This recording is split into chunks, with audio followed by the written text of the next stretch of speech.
Brought to you by Techno Camon 30 series.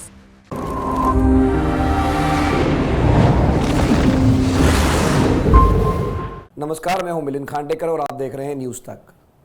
News तक में आज हम बात करेंगे एग्जिट पोल के बारे में। जैसा कि आप जानते हैं कि लोकसभा चुनाव को लेकर कल शाम को तमाम एग्जिट पोल आ गए हैं और उसमें एक बात स्पष्ट है कि बीजेपी को बहुमत मिल रहा है। न केवल बहुमत मिल रहा है, 2019 से ज़्यादा सीटें मिल रही है और कुछ पोल तो ये भी कह रहे हैं कि जो एनडीए है वो 400 पार भी जा सकता है, जैसा कि नारा प्रधानमंत्री नरेंद्र मोदी ने चुनाव से पहले दिया था। तो इन एग्जिट पोल्स के बारे में मेरे साथ बातचीत करने के लिए जुड़ रहे हैं इंडिया टुडे के कंसल्टिंग एडिटर राजदीप सरदेसाई। राजदीप, स्वागत है आपका। नमस्कार मिलिंद और सभी न्यूज तक के दर्शकों को मेरा नमस्कार। जब हमने गुरुवार को ही आपसे बात की थी तो आपने ये कहा था कि 300 से ज़्यादा भी जाने का को आपने रूल आउट नहीं किया था। आपका अनुमान ये था कि बीजेपी को बहुमत मिल रहा है, 280 से ज़्यादा मिल रहा है, लेकिन अब तो एग्जिट पोल आ गया है। उसके बारे में आप क्या कहेंगे, इन आंकड़ों के बारे में? देखिए मिलिंद, जैसे मैंने आप ही के शो पर कहा था कि 300 के ऊपर रूल आउट नहीं किया जा सकता है, वही हो रहा है। हाँ, एग्जिट पोल तो मेरे अनुमान से कुछ 50 सीट ज्यादा दे। मेरा अनुमान था बीजेपी 300-310 तक आ सकती है और अपने सहयोगी दलों के साथ 350 और 60 के बीच में आ सकती है। लेकिन जिस तरह से एग्जिट पोल 400 की तरफ लेकर जा रहे हैं एनडीए को, शायद 30-40 सीट ज्यादा दे दिए एग्जिट पोल से, मेरे अनुमान से, क्योंकि उन्होंने दक्षिण भारत में और पूर्व भारत में जो अधिकतर सीटें दी है, बंगाल में, उड़ीसा में, फिर तेलंगाना में, कर्नाटका में, तमिलनाडु और केरल में भी सीटें दी है। इसकी वजह से बीजेपी की टैली इतनी बड़ी होती नजर आ रही है और शायद ये 30-40 जो एक्स्ट्रा सीटें हैं ये शायद मुझे थोड़ा सरप्राइज करती है। लेकिन जो डायरेक्शन है, देखिए, हम जो अनुमान कर सकते हैं, डायरेक्शन दे सकते हैं। हमने आपके शो पर क्लियर डायरेक्शन दिया था कि बीजेपी को मेजॉरिटी आ रही है और 300 के ऊपर रूल आउट नहीं किया जा सकता। इससे ज्यादा नहीं कह सकते कि कितना फिर वो 340 तक गाड़ी रुकती है या 400 तक जाती है।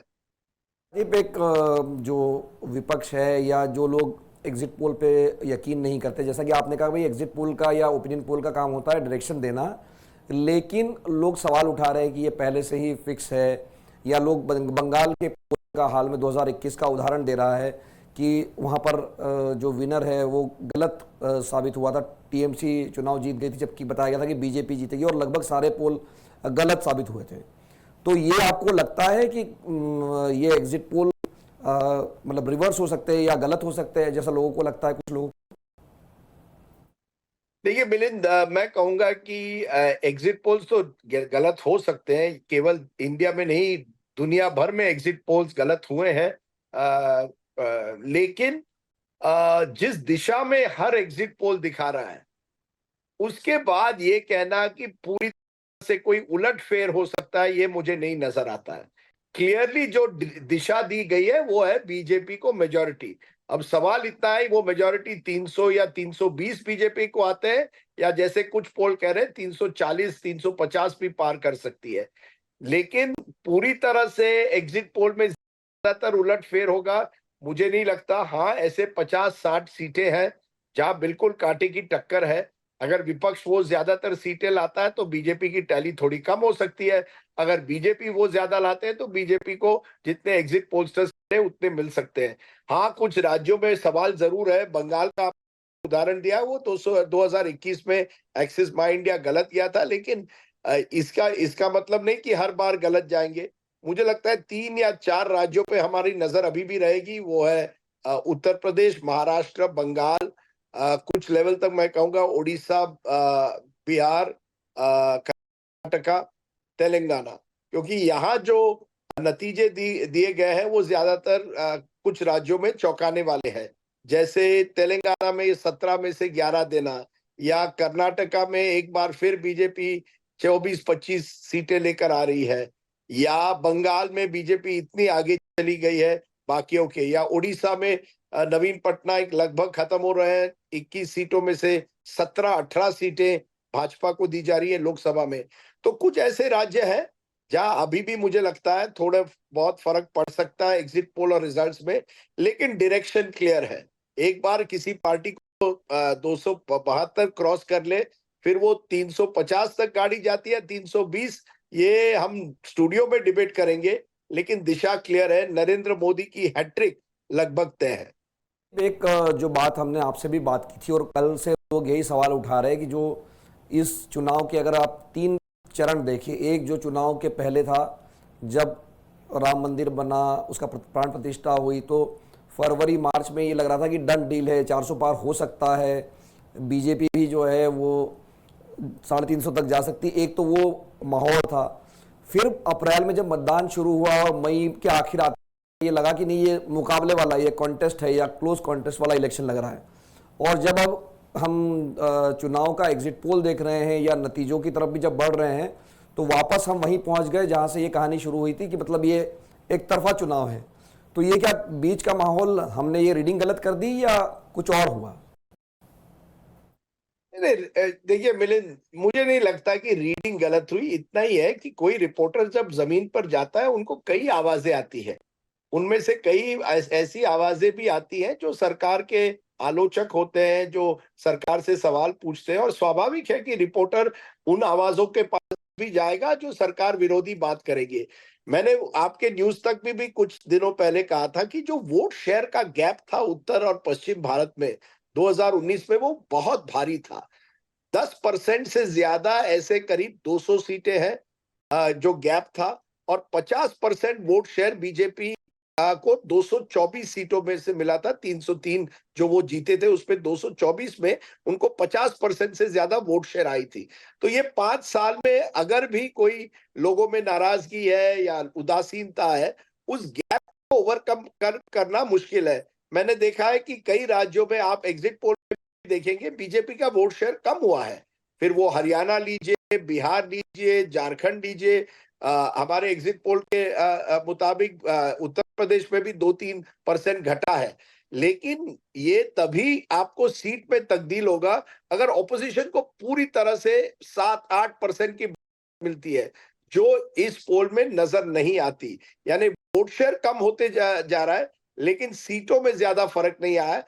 और दक्षिण भारत में ये जो इस पोल की असली कहानी इस समय दक्षिण और उत्तर और पूर्व भारत में है, जहां बीजेपी खास करके दक्षिण में कई राज्यों में बिल्कुल एक सिंगल डिजिट पार्टी हुआ करती थी। अब केरल जैसे राज्य में, जहां वो कभी लोकसभा सीट नहीं जीती, अगर एग्जिट पोल दिखा रहा है कि वहां भी 1-2 सीटें जीत सकती है, तमिलनाडु में 2-3 जीत सकती है, तो ये मुझे लगता है ये दर्शाता है कि एक नेशनल मैंडेट है।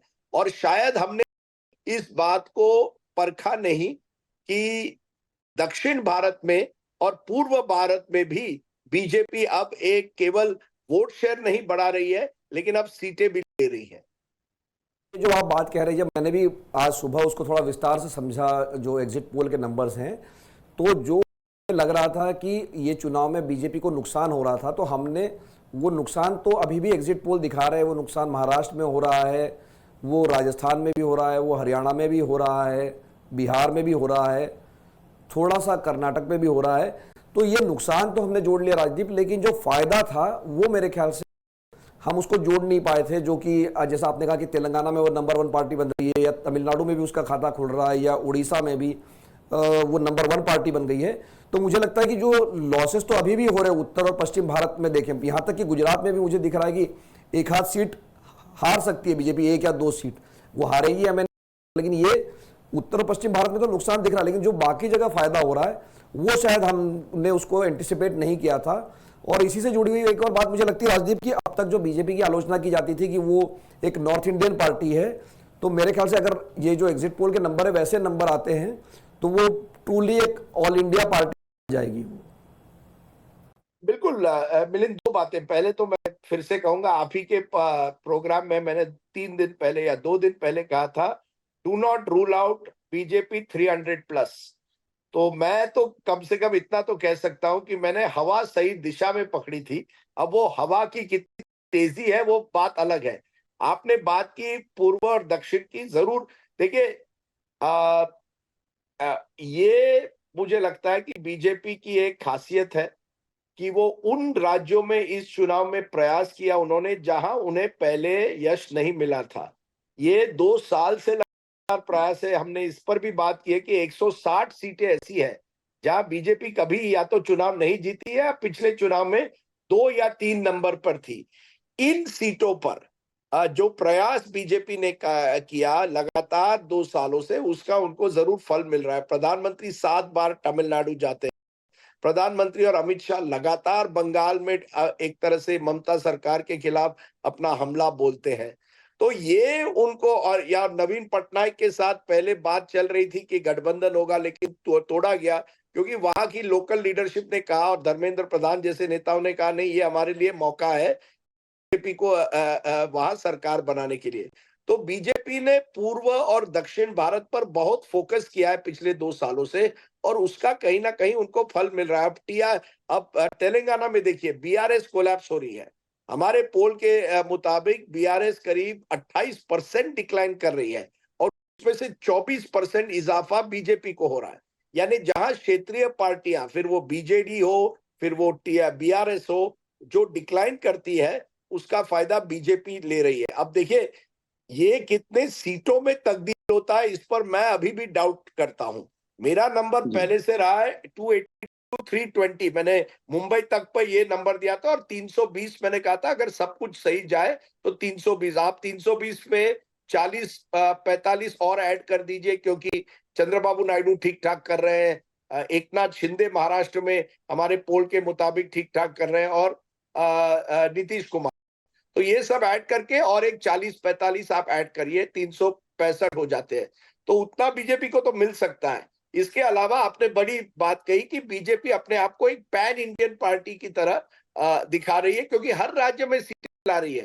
पूर्वोत्तर में अपने सहयोगियों के साथ ला रही है और बाकी राज्य अपने दम में। हमारे सर्वे में ये भी दिखाई दे रहा है कि वो पंजाब में 2-3 सीटें ला रही है। अब मैं जब पंजाब में था, हर व्यक्ति ने मुझे कहा बीजेपी आप देखिए शून्य रहेगी। कल कांग्रेस के नेता प्रताप बाजवा मेरे प्रोग्राम पर कह रहे थे मैं बेट लूंगा बीजेपी शून्य पर रहेगी, लेकिन वहां भी सर्वे के मुताबिक 2 सीटें आ रही है।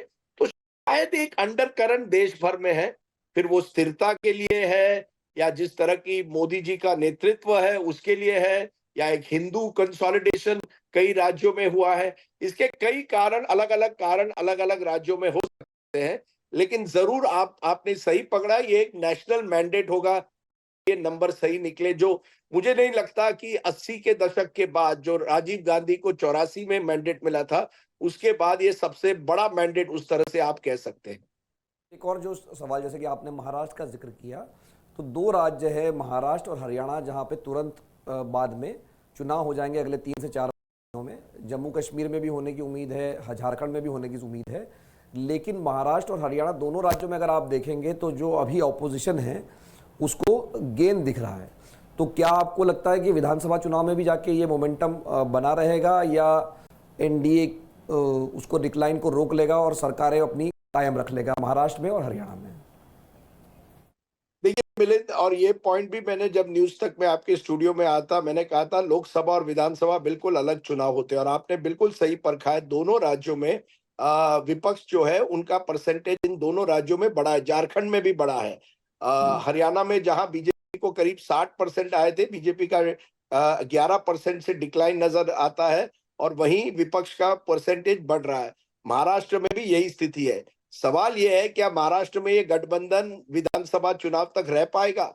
आज ही मैं एक शिवसेना नेता से बात कर रहा था, वो कह रहा था कौन जाने चुनाव के बाद हमारे सांसद वो शायद बीजेपी में चले जाए, क्योंकि हर व्यक्ति सत्ता चाहता है। हरियाणा में मैं कहूंगा कांग्रेस अगर इकट्ठा लड़े तो जरूर कांग्रेस के लिए चांस है।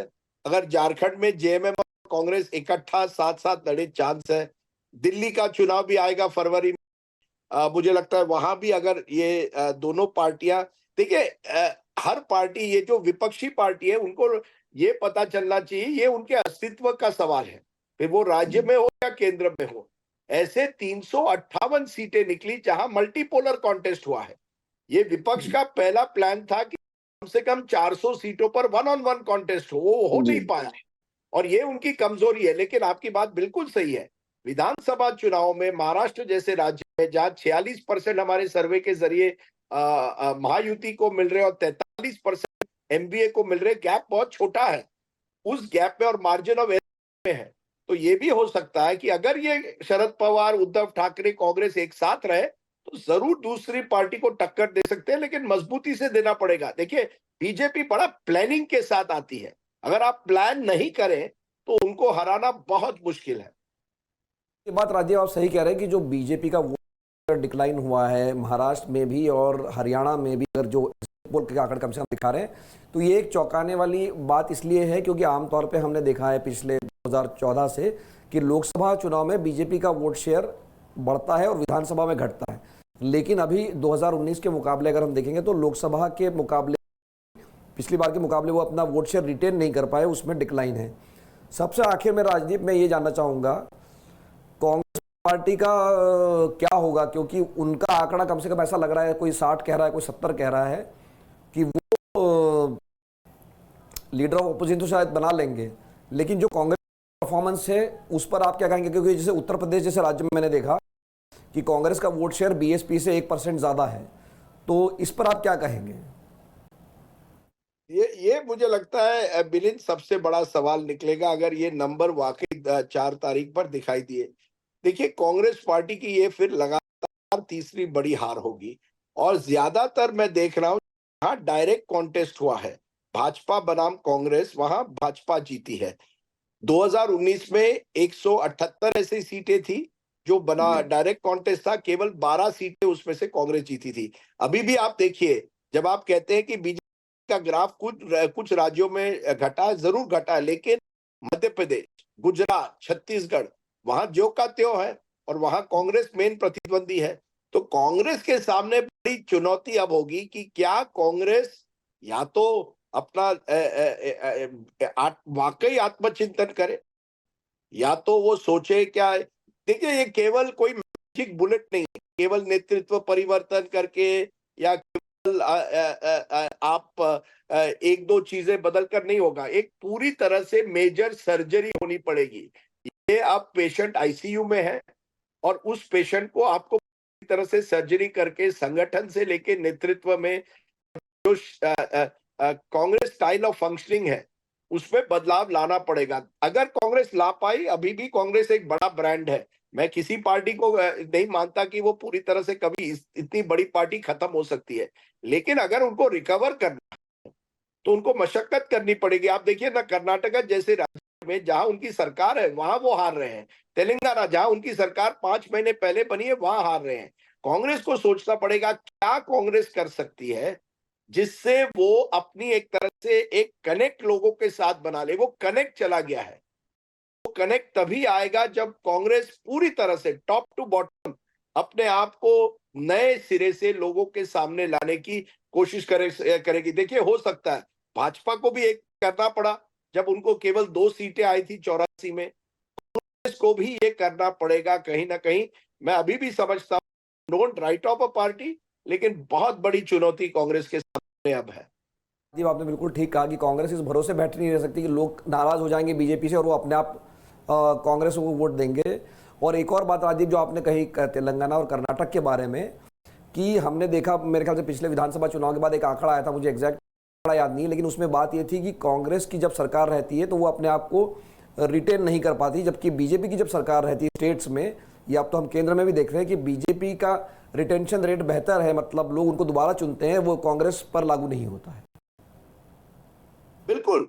और इसमें मुझे लगता है कहीं ना कहीं कांग्रेस को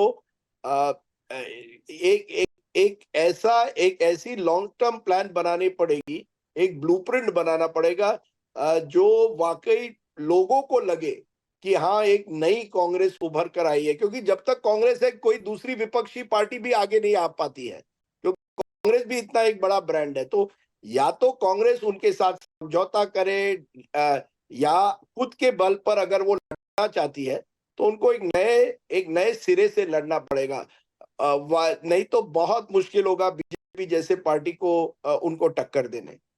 राजीव, बहुत बहुत धन्यवाद बातचीत के लिए। तो राजीव सरदेसाई से हमने बात की एग्जिट पोल के नंबर के बारे में, और राजीव का कहना है कि ये जो ट्रेंड चल रहा है, मतलब जो उसके रिवर्स होने के चांसेस उनको बिल्कुल कम लगते हैं। उनको यही लगता है कि बीजेपी 300 से पार जा रही है, कितने पार जा रही है वो देखने वाली बात है, और इसको भी रूल आउट नहीं किया जा सकता है कि एनडीए 100 के पास जा सकती है या पार भी जा सकती है। तो इस बातचीत को देखने के लिए बहुत बहुत धन्यवाद। नमस्कार।